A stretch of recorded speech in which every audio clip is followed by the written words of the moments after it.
CNC, wherever it's at when you turn it on, it goes to the back right corner, which is its home, and then it will go back to the last place that it was at.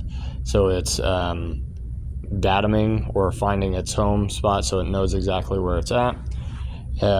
This is what we get on the screen.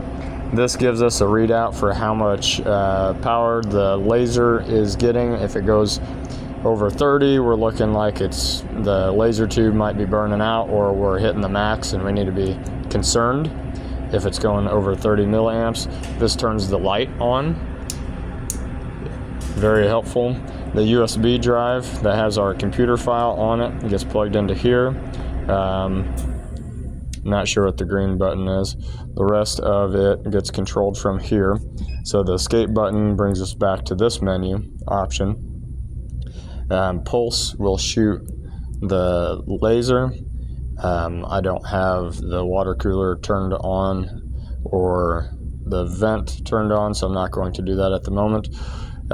If we're looking to load a file, I can load a file that I already had on here, and this is not the last one I used, but I accidentally deleted the last one that worked, and it cut out the design there at the top right.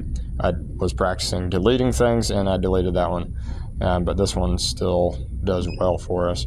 So I can load that. I can see that there's the 3 layers like what I showed in the other video. Just the power settings are not the same.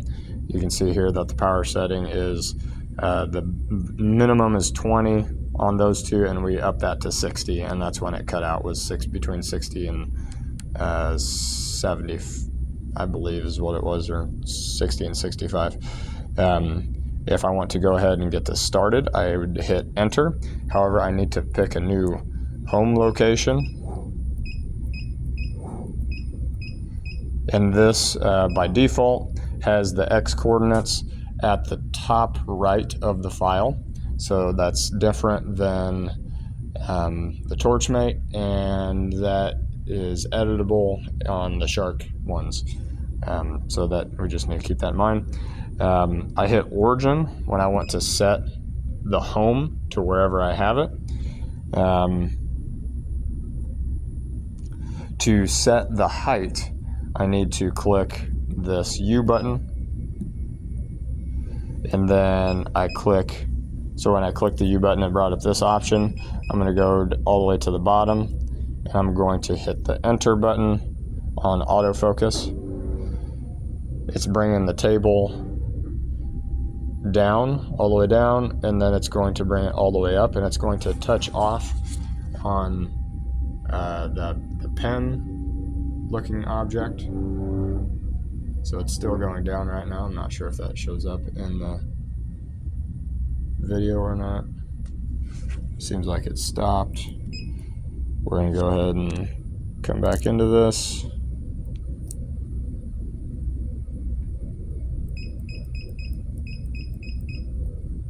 I'm going to click autofocus again here.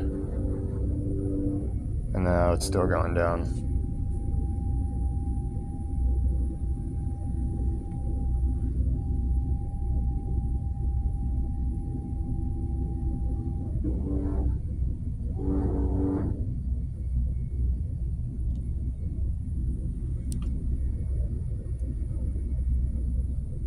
Gonna try a new option.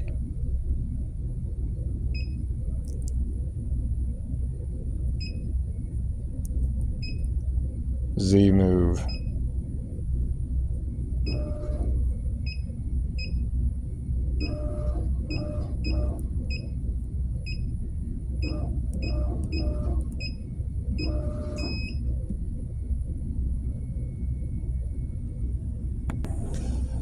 Okay, so I'm going to have to look up the directions on how to get the Z-axis, which is we need to bring the table up and down. The table should automatically come up, touch the bottom of that gold pen on that, and it sets the height. It has to be at the right height for the focus of the laser to be just right to do what we want it to do. I'm not remembering how to do that, so I'm going to go back ahead to the files. I'll hit the escape button, file. I'm going to select my job by hitting the enter button. It pulls it up. I'm gonna set it, let's go right there. I'll set the origin, and then I can hit frame, and it outlines it. I'll click that again. So it outlines the perimeter of that job, and then to start it, I can go start right here, and that will start the job. I do not have all the things plugged in, so I cannot run the job right now, but that is it. If there's an emergency and we need to stop it real quick in the middle of things, we just immediately turn it off here.